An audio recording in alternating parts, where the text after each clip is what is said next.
আসসালামু আলাইকুম। চলে আসলাম শোষণ দুর্গাপুর সেই নীল নদে। নীল নদ যেটা দেখার জন্য বিভিন্ন অঞ্চল থেকে বিভিন্ন জায়গা থেকে মানুষজন আসে এবং আমরাও অবশেষে চলে আসলাম সেই নীল নদ দেখার জন্য। পিছনে দেখেন পাহাড় পুরে কিন্তু ছাই হয়ে গেছে। এই যে নীল নদ, এই নীল নদটা দেখতেই কিন্তু বিভিন্ন অঞ্চল থেকে দূর থেকে দূরান্ত থেকে নীল নদ দেখতে আসে এবং দেখার পরে আসলেও মানুষের প্রাণটা জুড়িয়ে যায় এই নীল নদ দেখার পর। শত কষ্ট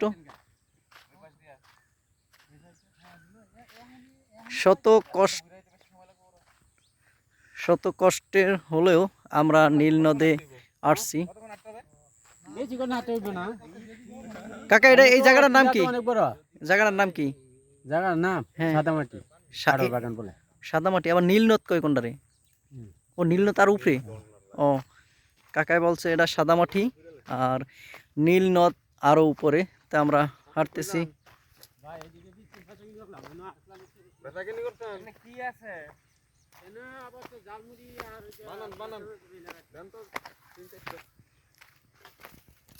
সুবহানাল্লাহ, অবশেষে আমরা নীল নদ খুঁজে পেলাম। এই সেই নীল নদ দেখেন। সুবহানাল্লাহ, অসাধারণ, বিউটিফুল, বিখ্যাত সেই শোষণ দুর্গাপুরে আমরা চলে নীল নদ দেখার জন্য এবং নীল নদ দেখে আমরা অনেক খুশি। প্রিয় দেশবাসী, চলে আসুন আপনারাও নীল নদ দেখার জন্য দূর দূরান্ত থেকে।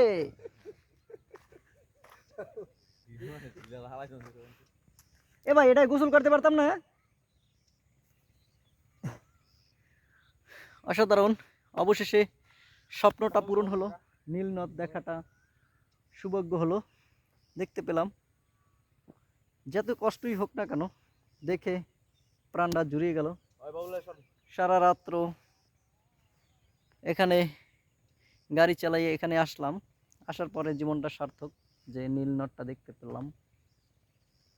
অনেক ভালো লাগলো, ভিউটা অনেক সুন্দর। আমরা লাস্ট সময় চলে আসছি, সন্ধ্যা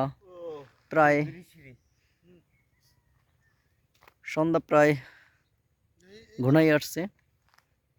আর এখন আমরা আর কিছুক্ষণ এখানে থাকবো, তারপর আবার ঢাকার উদ্দেশ্যে রওনা দেব। স্বপ্ন ছিল, আশা ছিল নীল নদটা দেখব। আলহামদুলিল্লাহ, আশাটা পূরণ হলো। সবাই ভালো থাকবেন, সুস্থ থাকবেন। আল্লাহ হাফেজ।